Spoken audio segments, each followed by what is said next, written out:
অভিষেক বন্দ্যোপাধ্যায় বলছেন যে মানুষ ঠিক করবে প্রতিনিধি। এখান থেকে দু তিনটে প্রশ্ন তৈরি হয়। এক হচ্ছে উনি বলেছেন বাম মনোভাবাপন্ন কোনো মানুষ যদি জনগণের বিচারে উঠে আসে সেই প্রার্থী হবে, তাহলে তিনি মানে অভিষেক বন্দ্যোপাধ্যায় নিজেই সেই প্রার্থীর সঙ্গে কথা বলবেন, ভোটে দাঁড়াতে পারবেন। তৃণমূল কংগ্রেস প্রার্থী করবার ক্ষেত্রে মূল ক্রাইটেরিয়া হচ্ছে কে কত বখরার ভাগ দিতে পারবে। বামপন্থীরা লড়াই করবে পঞ্চায়েতের নির্বাচনে মানুষের অধিকার রক্ষার জন্য। তৃণমূলের অভিষেক কাকে কথা বলে প্রার্থী করবেন তার জন্য লোক লালায়িত নয়, চিৎকার করে তাড়িয়ে দেবে। যারা বাংলাকে ধ্বংস করেছে তাদের পাশে মানুষ নেই, থাকবে না, বামপন্থীরা তো প্রশ্নই ওঠে না। বোঝা যাচ্ছে যে অভিষেকবাবুরা মানুষের কাছে হেরে গেছেন বলে আজকে বামপন্থীদের কথা তাকে মুখে আনতে হচ্ছে। এতদিন বলছিলেন দূরবীন দিয়ে বামপন্থীদের দেখা যাচ্ছে না, এখন ঘন ঘন দেখতে পাচ্ছেন। তৃণমূল হেরে গেছে, নিজের কাছেও বটে, মানুষের কাছেও বটে। সেই কারণে অভিষেককে এসব কথা বলতে হচ্ছে, মানুষ প্রশ্রয় দেবে না। এখান থেকে দুটো ছোট ছোট প্রশ্ন ওঠে, সেটা হচ্ছে এক, তাহলে কি তৃণমূল কংগ্রেসের নিজেদের উপর কোনো ভরসা নেই? তৃণমূল কংগ্রেসের নিজেদের উপরে কোনো ভরসা নেই। যারা ওদের প্রার্থী তারা ভোটে দাঁড়ালে মানুষ তাদের হারাতে চাইবে, লুঠেরা ছাড়া তাদের অন্য কোনো যোগ্যতা নেই, এইটা বুঝে গেছেন। নিজেদের উপরে ভরসা নেই, তাই এখন অন্য লোক খুঁজে বেড়াচ্ছেন। খুঁজতে গিয়ে বামপন্থীদের নামও উনি করেছেন, বামপন্থীদের নাম ওর মুখে মানায় না। একই সঙ্গে দলের থেকে মানুষ ঠিক করুন প্রতিনিধি, এটা বলতে গিয়ে তিনি বলছেন যে বিধায়করা চায় তাদের লোক দিতে, অর্থাৎ নিজেদের লোক দাঁড় করে দিতে, এবং সেটা হবে না। তাহলে সারা বছর ধরে যারা কাজ করলো, যারা তৃণমূল করলো, তাদের কি হবে? তাদের মধ্যে কি অসন্তোষ বাড়বে না? সারা বছর ধরে যারা প্রার্থী হতে চায়, তৃণমূলের মধ্যে কি একটা গোষ্ঠীদ্বন্দ্ব বেড়ে যাওয়ার প্রবণতা তৈরি হবে? দেখুন, অভিষেক ব্যানার্জি বলেছে যে বিধায়কদের কথাই চলবে না, বিধায়করা চায় তাদের নিজেদের মতো করে প্রার্থী দিতে। ওর খেয়াল নেই বোধহয় দলের সুপ্রিমো চান তার মতো করে প্রার্থী দিতে বিধানসভায়। তিনিই তো বলেছেন আমি 294টা আসনের প্রার্থী। ফলে 294টা আসনের প্রার্থী তিনি, যিনি মমতা ব্যানার্জির ছায়া। তাহলে যে বিধায়করা মমতা ব্যানার্জির ছায়া হয়ে উল্লসিত হন তারা নিজেদের ছায়াই তো পঞ্চায়েতে রাখেন এবং রাখবেন। আর সেই ছায়ার লোকেরা যদি টাকা ঠিক মতো করে পাঠিয়ে দিতে পারে ঘাটে ঘাটে কালীঘাটে, তাহলে কোনো বাধা নেই। কিন্তু বোধহয় সব বিধায়কের সব টাকা এখন পাচ্ছেন না বলে উনি উষ্মা প্রকাশ করছেন। কে কত বেশি টাকা দিতে পারবে নিলাম দরে প্রার্থী ঠিক করবে তৃণমূল, এর বাইরে তৃণমূলের অন্য কিছু করার নেই। শুভেন্দুর প্রেস মিট থেকে একটা এটা এসেছে, সেটা জল জীবন মিশন নিয়ে সরকার দুর্নীতি করেছেন, মুখ্য নির্বাচন কমিশনার এবং জলশক্তি মন্ত্রীকে তিনি চিঠি লিখছেন, কী বলবেন? পশ্চিমবাংলায় তৃণমূল কংগ্রেস হেন কোনো জায়গা নেই যেখানে দুর্নীতি করেনি। জল জীবন মিশনে দুর্নীতি করেছে, 100 দিনের কাজে দুর্নীতি করেছে, আবাস যোজনায় দুর্নীতি করেছে, চাকরি বিক্রি দুর্নীতি করেছে, মাটি লুট হচ্ছে, লুট, কয়লা পাচার, বালি পাচার, সোনা পাচার, গরু পাচার, এখন মাটি লুট হচ্ছে, জমি দলিল বিক্রি হচ্ছে, বেআইনিভাবে দলিল বদলে দেওয়া হচ্ছে। শুধুমাত্র দুর্নীতি, এটাই তৃণমূলের কাজ। জল জীবন মিশন সহ নানাবিধ দুর্নীতির ব্যাপারে বিরোধী দলনেতা উষ্মা প্রকাশ করেছেন। এই উষ্মা প্রকাশ করাটা উচিত তো বটেই, কিন্তু যেন উনি দিল্লিকে বলেন তারা ব্যবস্থা নেয়। উনি তো দিল্লিকে বলছেন, দিল্লি একটা কমিশন করছে, তারপরে কোথায় কী হয়ে যাচ্ছে ভোভা। বিজেপি চায় পশ্চিমবাংলায় তৃণমূল থাকুক, তাই তারা কোনো অ্যাকশান নেয় না। শুভেন্দু অধিকারী দাবি করছেন বেনজির আক্রমণ গরুর গাড়ির হেডলাইটের মতো হয়ে গেছে তৃণমূল। আর অভিষেক ব্যানার্জি তার পাল্টা বলেছে গরুর গাড়ির হেডলাইটই যদি হয়ে থাকে তাহলে এই পার্টিটাকে এখন অবধি কেন হারাতে পারছে না তারা? শুভেন্দু এবং অভিষেক দুজনেই ঠিক কথা বলেছে। তৃণমূল গরুর গাড়ির হেডলাইট, এই গরুর গাড়িতে করেই এই হেডলাইটের সঙ্গে রেখেই তো তৃণমূলের নেতা হয়েছে শুভেন্দু অধিকারী, এবং শুভেন্দুর ছেড়ে যাওয়া পদে এসে বসেছে অভিষেক ব্যানার্জি। ফলে ওটা গরুর গাড়ি না হেডলাইট না মোটর গাড়ি নাকি সার্কিট কেটে যাওয়া কেউ, সার্কিট ভেঙে গেছে তৃণমূলের এবং বিজেপি। সেই কারণে যে যার মতন কথা বলছেন, যার কোনো মানে হচ্ছে না। শুভেন্দু অধিকারী দাবি করেছেন মমতা ব্যানার্জি সোমবার মিটিংয়ে বলেছেন যে অমিত শাহ ক্লোজ ডোর মিটিংয়ে বলে গেছে রাজ্যে দাঙ্গা লাগাতে হবে, এবং এই বিষয়ে তিনি দাবি করছেন যে মমতা ব্যানার্জিকে সেটা প্রমাণ করতে হবে, এবং উস্কানিমূলক বক্তব্য নিয়ে সুপ্রিম কোর্টে যাওয়ার সিদ্ধান্ত নিয়েছেন শুভেন্দু অধিকারী। কেন্দ্রীয় স্বরাষ্ট্রমন্ত্রীকে গুন্ডা বলেছেন, যতদূর যেতে হয় শুভেন্দু অধিকারী যাবেন।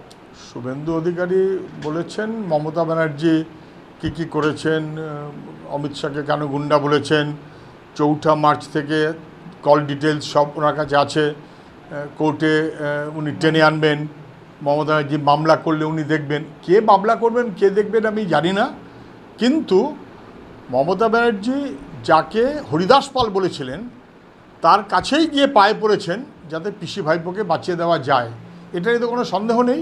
কেননা নরেন্দ্র মোদীও দেখছেন বিরোধী ভোট, বিজেপির বিরোধী ভোট তাকে ভাগ করতে গেলে মমতা ব্যানার্জিকে বিজেপির সঙ্গে লাগবে, এইখানে দুজনের সমঝোতা আছে।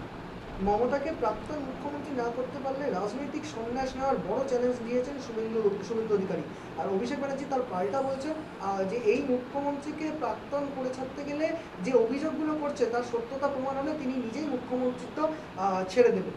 দেখুন, এই কে কী কাকে প্রাক্তন করবেন বলছেন আমি জানি না, কিন্তু আমার কাছে নির্দিষ্ট কথা, মমতা ব্যানার্জিকে প্রাক্তন করে ছাড়বো, নরেন্দ্র মোদীকেও প্রাক্তন করে ছাড়বো।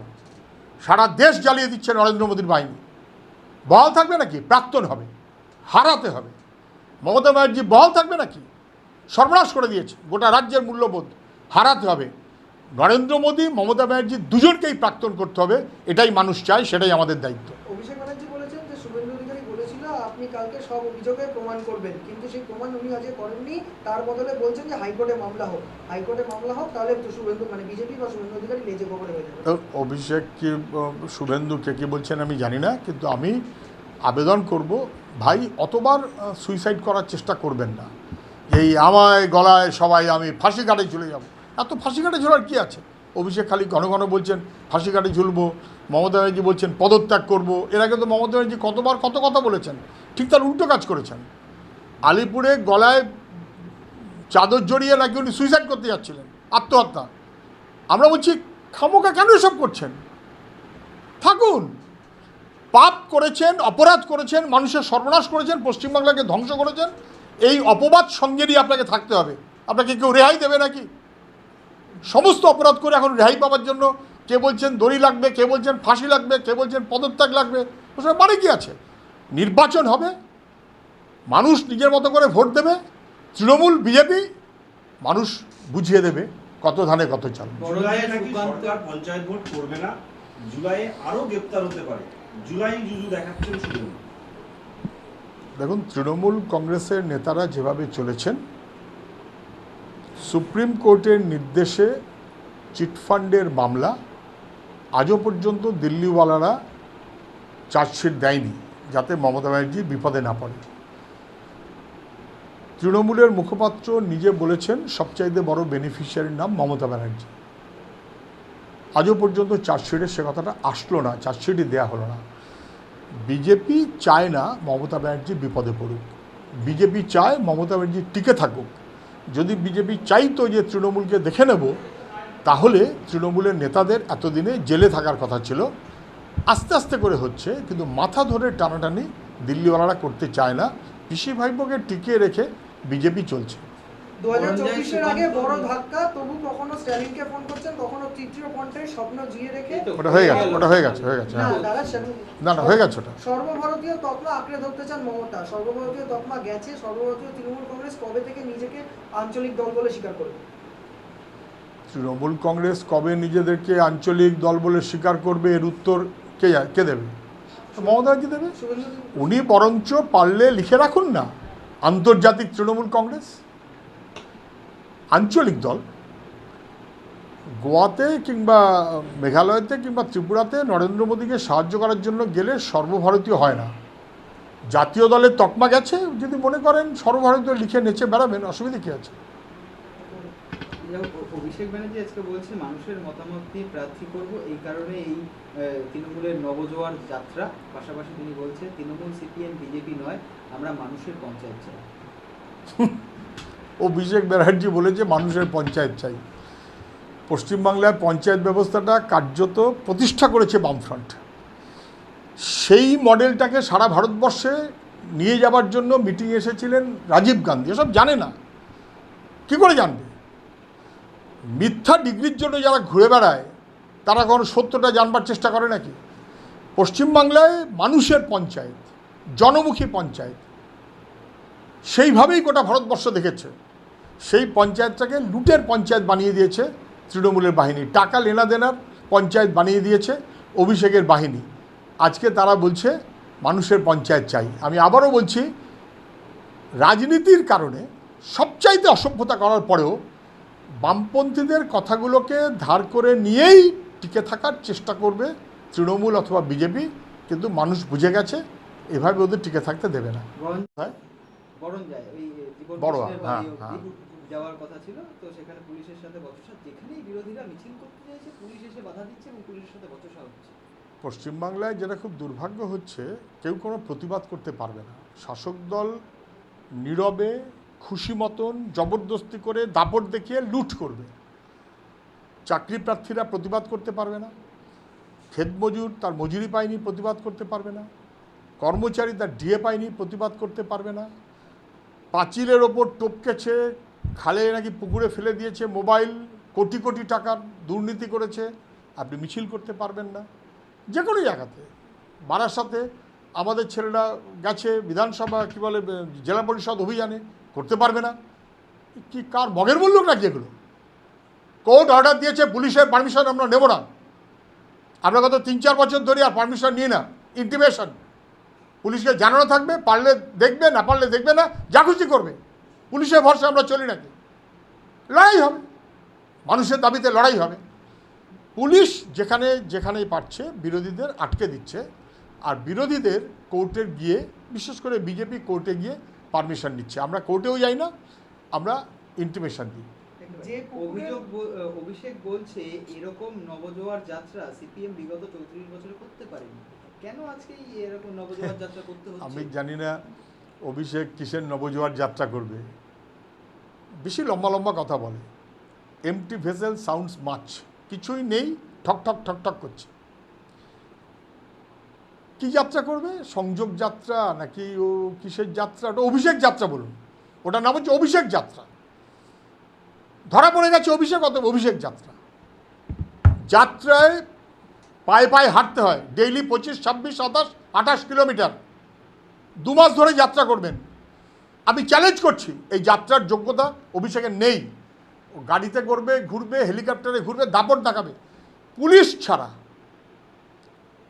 নেতা হিসেবে অভিষেক 2 মাস পায়ে পায়ে দিনে 25-26 কিলোমিটার অ্যাভারেজ হাঁটতে হয়। বিমান বসু হেঁটেছিলেন। পশ্চিমবাংলায় বামপন্থীরা এই হাঁটাতে অভ্যস্ত, পদযাত্রা, মানুষের কাছাকাছি যাওয়া। এমনকি রাহুল গান্ধী পর্যন্ত হেঁটেছেন কয়েক মাস ধরে।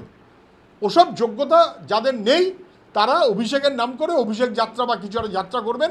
ওটা যাত্রার নামে সরকারি অর্থ দণ্ড করবেন। ওই পয়সা, ওই যাত্রায় কতদিন হচ্ছে, ক কিলোমিটার হাঁটছে অভিষেক, তার খোঁজও আমরা রাখবো, তার খোঁজও মানুষকে বলবো, বলে আবার বলবো যারা ব্লাফ বাজ, হাট বকা ছেলে, মিথ্যে বলা ছেলে। শুভেন্দু বাজার গরম করা টুইটার নেতা। শুভেন্দু একটা ফাঁপা বেলুন খুললে যেমন গ্যাস বেরিয়ে যায়, সেরকম আর কিছু নেই। ওনার কাজ শুধু অভিযোগ করা, আর কোনো অভিযোগের প্রমাণ করতে পারে না। অভিষেক শুভেন্দুকে কি বলেছে আর শুভেন্দু অভিষেককে কি বলেছে তার আমি উত্তর দেবো কেন? অভিষেক শুভেন্দু সম্পর্কে কিছু বলার থাকলে পিসিকে গিয়ে জিজ্ঞাসা করুক, পিসি তুমি ওকে নেতা বানিয়েছিলে এখানে। আর শুভেন্দু কিছু জিজ্ঞাসা করার থাকলে মমতা ব্যানার্জিকে জিজ্ঞাসা করুক যে ভাইপোকে নেতা করাবার জন্য এত লাফালাফি করছেন কেন, আমি কেন উত্তর দেবো? যে পুকুরে 2টো মোবাইল পাওয়া গেছিল, সেই পুকুরে যে সুকান্ত মজুমদার গিয়ে গঙ্গাজলকে শুদ্ধিকরণ করছে। আমার উত্তর দেওয়ার কোনো কারণ নেই। ওর মনে হয়েছে সুকান্তর, ও গিয়ে গঙ্গা জলে স্নান করেছে, তবে গায়ে গোবর মেখে স্নান করেছে কিনা নাকি গোমূত্র দিয়ে স্নান করেছে সেটা পারলে ওর জেলে বলে দিক।